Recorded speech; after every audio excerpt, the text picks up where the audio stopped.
کہ عمر نے مسلمان کو قتل کر دیا، پورے مدینے میں شور ہو گیا، اور سیدھا سیدھا رسول کے پاس، ہمارے آقا کے پاس اطلاع ملی کہ یا رسول اللہ بڑا غضب ہو گیا، عمر نے تو ایک مسلمان کو قتل کر دیا۔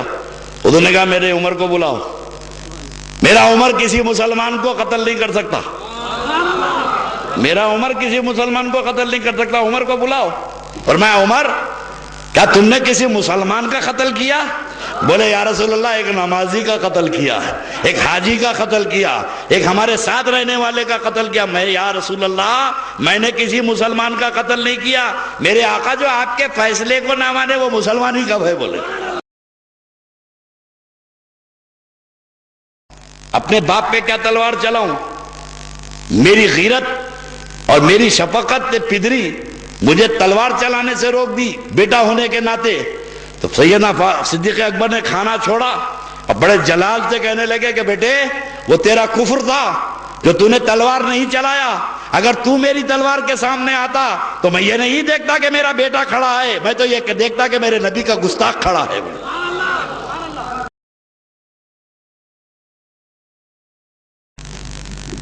خالد بن ولید نے کہا پانی لاؤ، لوگ پانی لائے، کٹورے میں پانی ڈال، زہر ڈال، انہیں کانپتے ہاتھ سے زہر ڈال دیا پورا، حضرت گھولے۔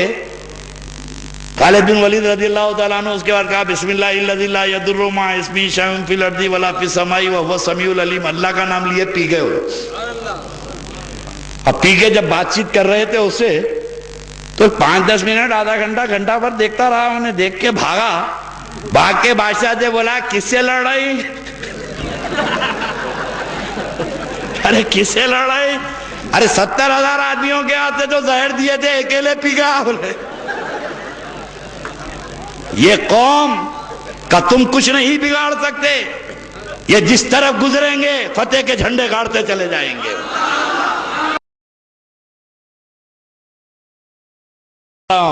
یہ ٹانگ لے لے کے بھاگے اپنے ہاتھ میں، اور ٹوٹی ہوئی ٹانگ لا کے حضور کے سامنے کھڑے رہ کے سرکار دیکھ رہی کیا ہے؟ بولے یا رسول اللہ میں اس کو لڑکا کے آ رہا ہوں، میں اس کو ٹپکا دیا۔ ارے کس کو گرایا؟ ارے جو آپ کی شان میں گستاخی کرتا تھا میں مار ڈالا اس کو۔ قربان جائے میرے آقا نے یہ نہیں فرمایا کہ تو مجھ سے پوچھ کے نہیں گیا تھا، نہ اللہ کا حکم نازل ہوا، نہ قرآن کی آیت نازل ہوئی، نہ تیرے پیغمبر نے اسے قتل کی بات کی، تو تو نے جا کے قتل کیسے کر دیا؟ تو میرے آقا مسکرائے، فرمایا ٹانگ لا، ٹانگ لا۔ تو سرکار نے ان کی ٹانگ کو ٹانگ لگائی اور اپنا لعاب دہن لگا دیا۔ وہ فرماتے ہیں کہ زندگی میں کبھی اتنا نہیں بھاگا، وہ ٹانگ میں اتنی قوت پیدا ہو گئی۔ یہ مسلمانوں کے دل سے ان جذبات کو نکال کر پھینکے اور ان کو اتنا بے غیرت بنا دے کہ کسی چوراہے پر اگر نبی کی توہین ہو رہی ہے تو یہ ٹس سے مس نہیں ہونا، ان کے اوپر اثر نہیں ہونا۔ تو ان کے بڑے بڑے مولاناؤں کے ذریعے کچھ ایسی کتابیں لکھی گئیں کہ جن کے آپ سنتے سنتے عادی ہو گئے۔ کیوں سنے؟ اس لیے کہ آپ کی جماعت کا تھا، آپ کے رشتہ دار تھا، آپ کا بھائی تھا، آپ کا بھونئی تھا، آپ کا چچا تھا، آپ کا خالو تھا، بھٹک گیا اور کھڑے رہ کے حضور کی شان میں بدتمیزی کر رہا ہے۔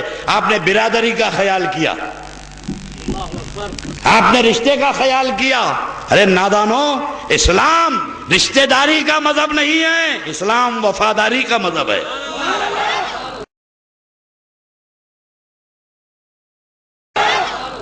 اگر صحابہ رشتہ داری دیکھتے تو اسلام پھیلتا نہیں۔ جنگ بدر میں ایک دوسرے کو جو کاٹے، وہاں چچا تھا یہاں بھتیجا تھا، وہاں باپ تھا یہاں بیٹا تھا، اور سیدنا عمر نے گردن ماری تو کسی اور کی نہیں، سگے ماموں کی گردن ماری۔ مسلمانوں کے نزدیک ایک ہی رشتہ ہے، ہم آقا کے غلام ہیں اور یہ غدار ہے۔ اب یہ تمہاری صفوں میں جماعت والے پھیلے، کبھی نبی کی حیات پر تبرہ ہو رہا ہے، کہیں مسجد منائے وہاں کھڑے رہ کے کبھی یزید کی صفائی اور امام حسین کی شان میں گستاخی۔ آپ سنتے سنتے اتنے عادی ہو گئے۔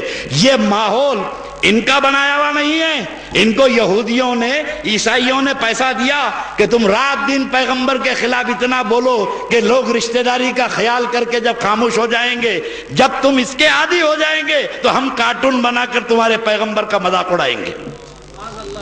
ماحول تم نے فراہم کیا ہے۔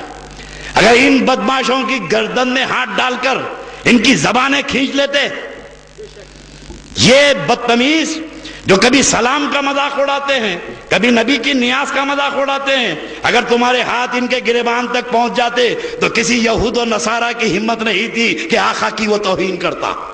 نعرہ